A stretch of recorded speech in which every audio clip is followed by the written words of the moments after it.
नमस्कार, मैं जनता की आवाज़। इस वक्त हम मौजूद है करनाल में और हम आपको बता देते हैं कि जिस तरह से पूरे देश में जो भारत जोड़ो यात्रा चली हुई है उसके तहत हमारे साथ एक युवा नेता मौजूद है। उनसे हम बातचीत करने का प्रयास करेंगे। तब तक के लिए वीडियो को ज़्यादा शेयर जरूर कीजिए।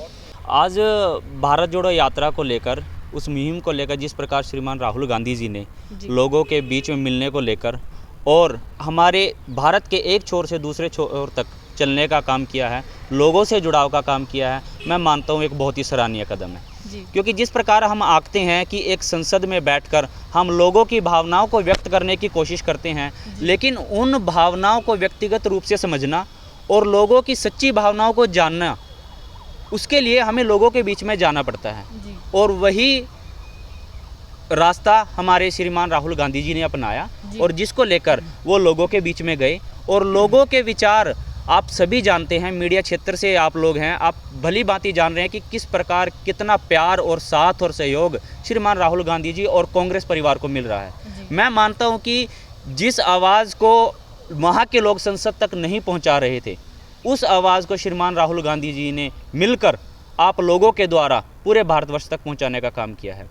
इसी को लेकर हमारा जो भारत जोड़ो यात्रा अभियान है पूर्ण रूप से भली भांति अच्छी तरह से चला हुआ है, जिसमें हमें दक्षिण छोर से लेकर उत्तरी छोर तक पूरा समर्थन और सहयोग मिल रहा है, जिसको हम देख सकते हैं कि जहां पर हमारे छोटे बच्चे, माताएं, बहनें, बड़े बुजुर्ग ज़्यादा से ज़्यादा संख्या में भाग लेकर उस भारत जोड़ो यात्रा को सफल बनाने की कोशिश कर रहे हैं। सर, एक वीडियो काफ़ी ज़्यादा वायरल हो रही थी सोशल मीडिया पर, राहुल गांधी जी बोल रहे थे और बारिश आ रही थी, लोग उनको काफ़ी प्यार से सुन रहे थे। क्या कुछ कहना चाहेंगे इस विचारधारा के बारे में, जो लोगों ने उनको इतना सपोर्ट दिया है, प्यार दिया है? देखो, जो विपक्षी पार्टी है उन्होंने इसके ऊपर बहुत सारे ऐतराज़ जताए कि ये दिखाने की बात है, लेकिन आप ये समझ सकते हैं कि अगर एक बाइट चली हुई है, लोगों के बीच में संदेश चला हुआ है और उस दौरान प्राकृतिक कुछ चीज़ आ जाए और उसको लेकर उन्होंने किसी दिखावे के रूप से नहीं, प्राकृतिक चीज़ एक आम जन की तरह से वो आ गई और उस दौरान लेकिन उन्होंने अपनी स्पीच को कंटिन्यू रखा।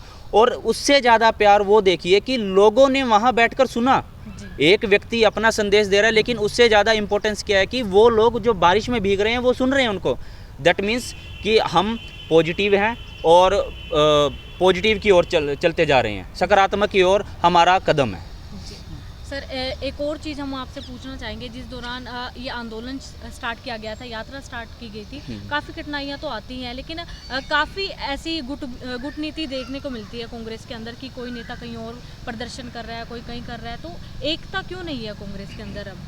अगर मैं एकता की बात कहूँ तो भारतवर्ष में वर्तमान सरकार ने इस प्रकार से षड्यंत्र रचा हुआ है। षड्यंत्र के रूप में मैं ये कहना चाहूँगा कि लोगों को इस प्रकार से तंग किया हुआ है कि हमारी पार्टी के ही द्वारा निर्वाचित किए गए हैं जो लोग जगह जगह पर जाकर लोगों के सपोर्ट किए हुए हैं। जैसे कि अभी आप देखेंगे करनाल में हमारे डॉक्टर्स बैठे थे, रोहतक में डॉक्टर्स बैठे थे धरने को लेकर, तो वहाँ पे भी हमारे कांग्रेस के कार्यकर्ता पहुँचे, कांग्रेस के बड़े से बड़े अधिकारी पहुँचे, बड़े से बड़े लोग पहुँचे, वहाँ पे जाके उन्होंने सपोर्ट किया है। तो ये कांग्रेस का परिवार बहुत बड़ा है और इस परिवार में सभी लोगों को जिम्मेवारियां थोड़ी थोड़ी सौंपी गई है। कांग्रेस किसी भी तरह से अलग नहीं है, सभी एक साथ है, एकजुट है और इसका सीधा संदेश हम भारत जोड़ो यात्रा से दे सकते हैं और इसका सीधा सा उदाहरण और उत्तर भारत जोड़ो यात्रा से आपको मिल सकता है। और आज के टाइम में मैं इसी कड़ी में जोड़ते हुए हमारी बहन कुमारी शैलजा जी को राष्ट्रीय महासचिव के रूप में उपाधि दी गई है, उसके लिए मैं पूरे भारतवर्ष को और कांग्रेस पार्टी को और हमारे वर्तमान में राष्ट्रीय अध्यक्ष जी खड़गे जी को बहुत बहुत शुभकामनाएं और बधाई देता हूं, धन्यवाद का पात्र समझता हूं, जिन्होंने इतनी इम्पोर्टेंट और महत्वपूर्ण पदवी उनको सौंपी। और वो छत्तीसगढ़ के प्रभारी के रूप में भी बहन कुमारी शैलजा जी को नियुक्त किया गया है। इसके लिए भी मैं पूर्ण रूप से कांग्रेस की तरफ से और अपनी तरफ से बहुत बहुत धन्यवाद और हार्दिक अभिनंदन करता हूँ। तो आपने देखा कि जो भारत जोड़ो यात्रा देश में चली हुई है उसके तहत हमने कांग्रेस के एक युवा कार्यकर्ता से बातचीत करने का प्रयास करा। तो इसी के साथ मैं जनता की आवाज़, जय हिंद, जय भारत।